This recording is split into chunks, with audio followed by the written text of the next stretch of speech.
Recommendation system has been a really hot topic for the last few years. Many algorithms are done either through the user's own behavior or through the product's information. Some higher level algorithms may involve some natural language processing. However, these algorithms cannot solve the problem of lack of information of a new user. All of the algorithms mentioned has to acquire enough information related to the user. But when a new customer first registers for an application, you normally don't have enough information to carry out all those algorithms. Even though you might want to prompt the user to choose topics that they are interested in when they register, they don't really give enough information because they just want to protect their own privacy or they're just too lazy to do so. Still, we have other ways to solve the problem. Similarity breeds connection. This homophily principle structures network ties of every type, including marriage, friendship, work, advice, support, information transfer, and so on. The result is that people's personal networks are homogeneous with regard to many social demographic, behavioral, and interpersonal characteristics. Induction, on the other hand, is a term that describes people tend to acquire certain behaviors and attitudes from their social networks. So homophily makes us get connected to our friends, and induction tends to influence our own behaviors and opinions on certain issues. This social phenomenon could be utilized in inferring someone's attributes based on their own online networks.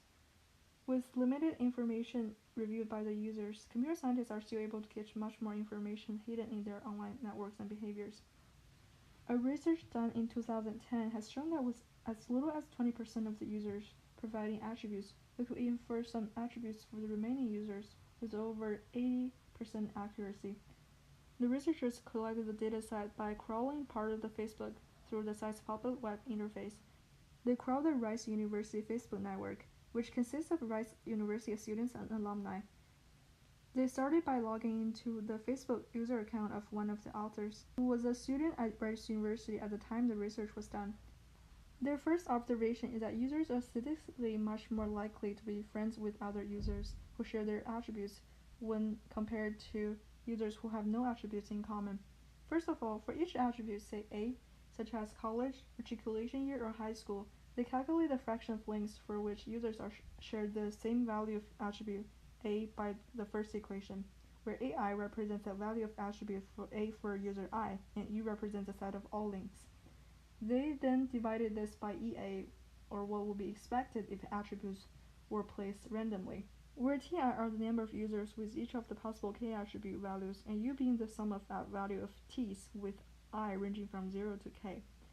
The resulting value affinity ranges from 0 to infinity and represents a ratio of fraction of links between attribute sharing users relative to what would be expected if users are assigned randomly. Thus, an affinity greater than 1 indicates that links are positively correlated with user attributes. So here we could see that students are statistically much more likely to be friends with other users who share their attributes when compared to users who have no attributes in common. Based on this knowledge and the online social networks, the research team proposed algorithms that could review certain attributes of the user with an accuracy as high as 95%. In addition, in a more recent research in 2017, a group of scientists proposed a convolutional neural network architecture to infer users' all missing attributes based on one trained model. And it's novel that they represent all the input matrix using features of a target user and their neighboring nodes, including their explicit attributes and behaviors which are available in online social networks. This new research can be helpful when a full social network graph is not available or too hard to obtain. These researches demonstrate the importance of social links in attribute inference. Next, I'm going to introduce an attribute inference model proposed also in 2017 called AtXplain. Many recent works confirm that among many attribute inference models, label propagation achieves the best prediction accuracy. In a 2017 research done by Chakraborty showed that AtXplain is as accurate as label propagation on the Google Plus dataset. On the Facebook dataset, AtXplain achieves significantly higher accuracy as compared to label propagation. They also compared AtXplain against label propagation and all the feasible methods on an SAM derived from IMDb movie data, and showed that AtXplain outperforms all of them. The concrete problem considered in this research is that of inferring multiple fields such as the hometowns, current cities, employers of users of a social network, where users often only partially fill in their profile. Here, each user is associated with one label of each type, such as hometown or employer, and the set of possible labels for each type is very high dimensional. Inference of such label types is important for many ranking and relevance applications. A standard method of label inference is label propagation by Drew et al. In 2003, which tries to set the label probabilities of nodes so that friends have similar probabilities. This is based on the idea of homophily I mentioned earlier. That is, the more two nodes have in common, the more likely they are to connect. However, label propagation assumes only a single category of relationships. It therefore fails to address the complexity of edge formation in networks, where nodes have different reasons to link to each other. As an example, consider a snapshot of a social network in this figure, where we want to predict the hometown and the current city of node U, given what we know about U and U's neighbors. Here, the labels of a node U are completely unknown, but her friends' labels are completely known. Label propagation would treat each label independently and infer the hometown of U to be the most common hometown among her friends, the current city to be the most common current city among friends, and so on. So if the bulk of friends of U are from her hometown H, then inferences for current city will be dominated by the most common current city among her hometown friends, say C prime, and not friends from her actual current city C. Indeed, the same will happen for all other label types as well. The inferences for U made by label propagation leave U's address from C completely unexplained. So the researchers propose a problem of jointly inferring multiple correlated data types in a large network and describe the problems with existing single label models. They noted that one particular failure mode of existing method in the problem setting is that edges are often created for a reason associated with a particular label type. For example, in a social network, two users may link because they went to the same high school, but they did not go to the same college. They identified three network properties that model this phenomena. P1, edges are created for a reason. P2, they are generally created only for one reason. And P3, sharing the same value for a data type is necessary but not sufficient for having an edge between two nodes. Here we could see that label propagation makes full use of P1 and has the advantage of simplicity, but it completely ignores P2.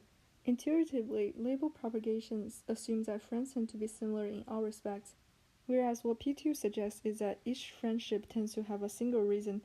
An edge between U and V exists because U and V share the same high school or college or current city, etc. This highly nonlinear function is not easily expressed as a quadratic or similar variant. Instead, edge-explain formulates as follows. Let G denotes the graph and SV and SH represents the set of visible and hidden variables respectively.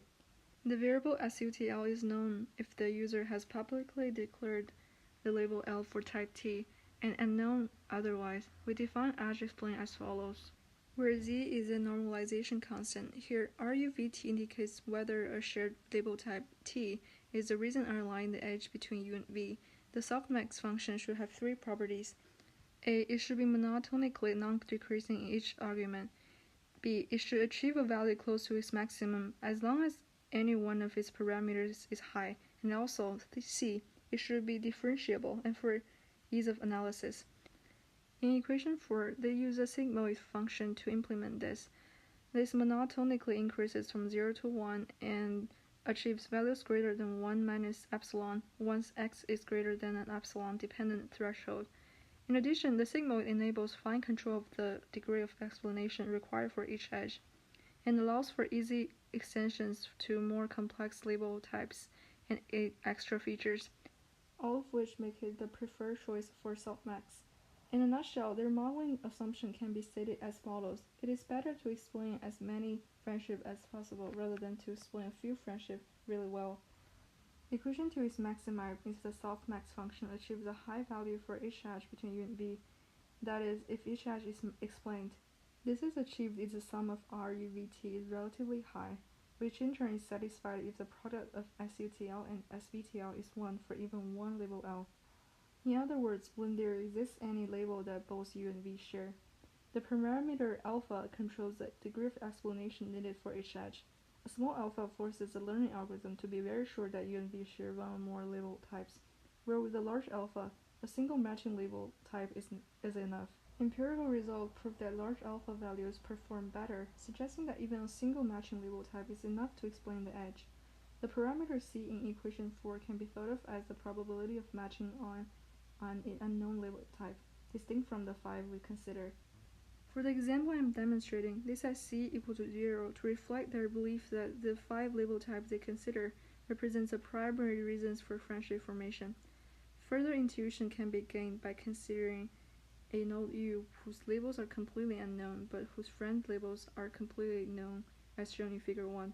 So equation 2 will be maximized by correctly inferring H and C as U's hometown and current city respectively, since H is enough to explain all friendships with the hometown friends, and the marginal extra benefit obtained from explaining these same friendships a little better by using C prime as U's current city is outweighed by the significant benefits obtained from explaining all the friendships from C by setting U's current city to be C. There are two inference methods for act explain, a relaxation labeling method and a variational approach, both of which lead to fast iterative inference that is equivalent in running time to basic label propagation. The further analysis validates many of the properties and intuitions we had about modeling networks, primarily that one can achieve significant improvements if one considers and models the reason an edge exists, whether one is interested in inferring one or multiple label types. Modeling these explanations will have significant impact on the accuracy of the final predictions. Also, in this field of study, we should not only consider how to improve the performance of the algorithm, but also consider how to protect users' privacy. Is there a way to effectively utilize the useful information from the social networks without the server end retrieving this information from the user? Or is there some other ways to reach the goal?